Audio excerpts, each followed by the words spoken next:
Hello students, welcome to Tryst with biology. और आज हम पढ़ेंगे इस वीडियो में semi conservative nature of DNA. Semi conservative मतलब आधा कंजर्व होना। इसका एक्सपेरिमेंटल प्रूफ कि डीएनए का अगर एक स्ट्रैंड हो तो दूसरा अपने आप उस पर रेप्लिकेट करके बन जाता है, ये दिया मैथ्यू मेसलसन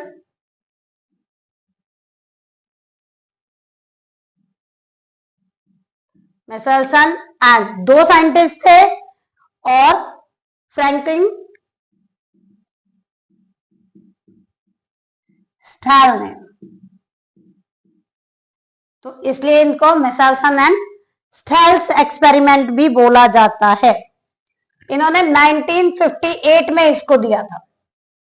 ठीक है, क्या कहा इन्होंने इसका एक्सपेरिमेंटल प्रूफ दे दिया कि एक्सपेरिमेंट कैसे हुआ, कैसे हमने इस चीज को एक्सपेरिमेंट प्रूफ दिया और जिससे पता चला कि डीएनए का एक स्ट्रैंड हो तो दूसरा स्ट्रैंड अपने आप बन जाता है। यहां इन्होंने देखो, हम जब एक्सपेरिमेंट करते हैं तो इन्होंने एक्सपेरिमेंट जब किया तो अमोनियम क्लोराइड लिया।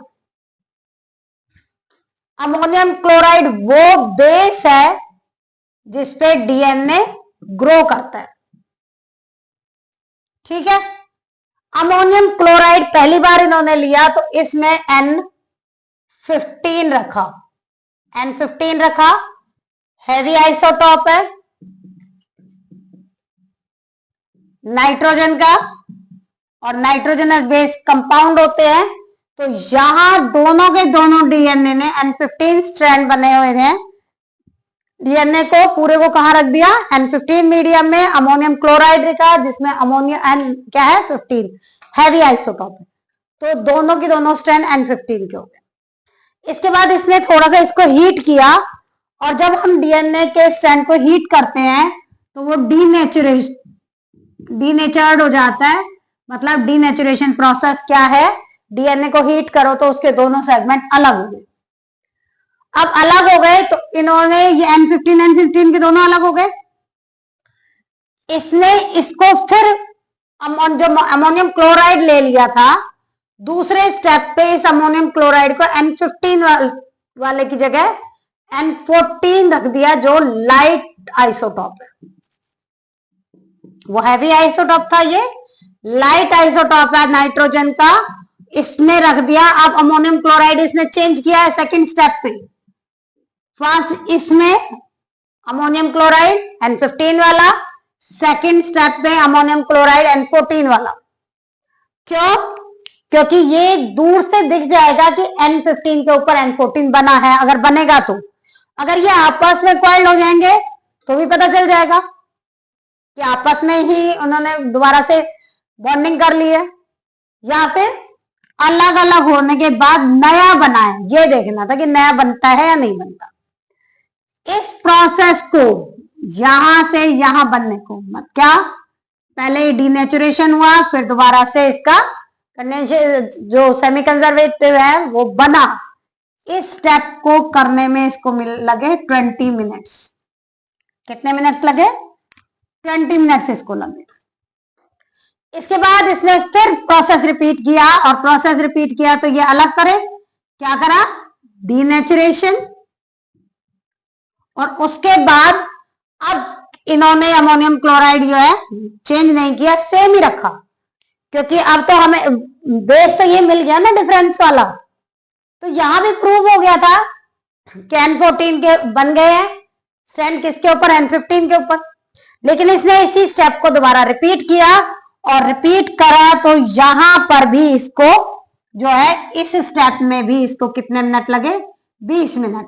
मतलब इस पूरे स्टेप को इसने 40 मिनट में टोटल जो मिल गए कितने? 4 डीएनए मिल गए। कहां से शुरू किया था? एक डीएनए से शुरू किया था। हर 20 मिनट में डबल हो रहे हैं, 1 से 20 मिनट में 2 बने। इस तरह से कर लें तो हम 1 डीएनए से 2 डीएनए बने, फिर 2 से 4 डीएनए बने। तो ये कैसे?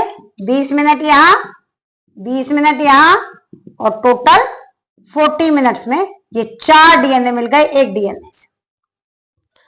ये क्या कह रहा है कि जो रेप्लिकेशन है वो होती है। अब इसने इस चीज को, भाई जब इसने 2 बार रिपीट कर लिया तो यहां पर इसने ये दो देखो,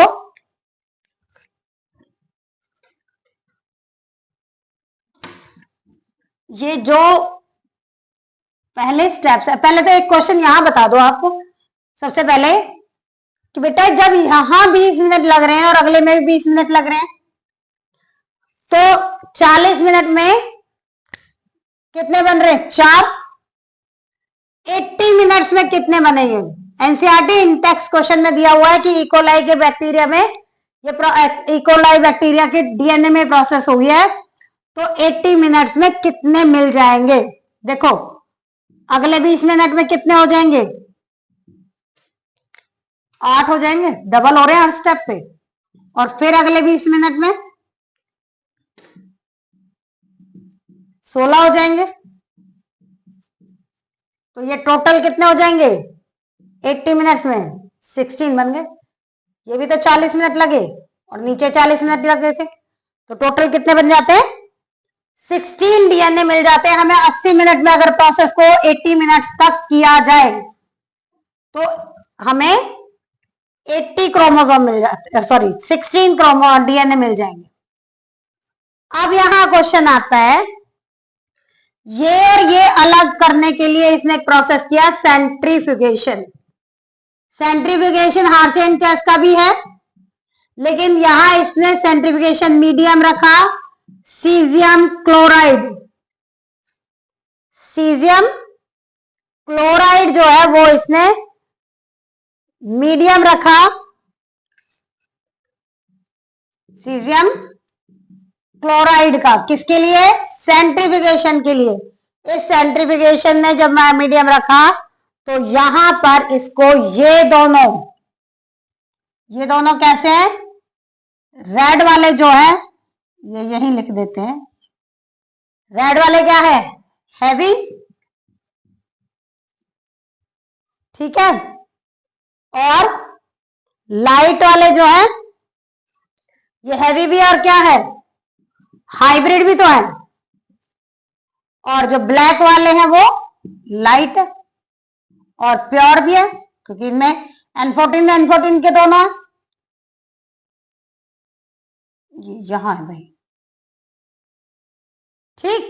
तो ये इस तरह से इन्होंने, हर्शियन चेस ने एक्सपेरिमेंट को बता दिया कि किस तरह से एक डीएनए का स्ट्रैंड होता है, तो उसके आप हाफ डीएनए है तो उसे कंप्लीट करता है। ये रेप्लिकेशन वाले का एक्सपेरिमेंटल प्रूफ था, semi conservative nature of DNA.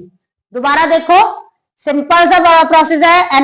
Ammonium chloride लिया, अमोनियम क्लोराइड पहले वाले में रखा, N15 और दोनों डीएनए के स्ट्रैंड N15 के कर लिए, और जैसे डीनेचुरेशन करके प्रोसेस को छोड़ दिया कि देखते हैं इसमें नया बनता है नहीं बनता, लेकिन मीडियम चेंज कर दिया। अब किसका रखा?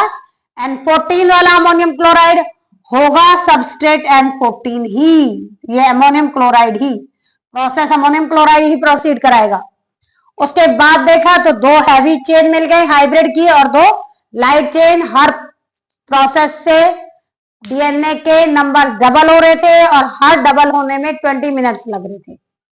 तो ये क्या है? Experimental proof of semi conservative nature of DNA, जो मेसर्सन एंड स्टेल ने दिया था।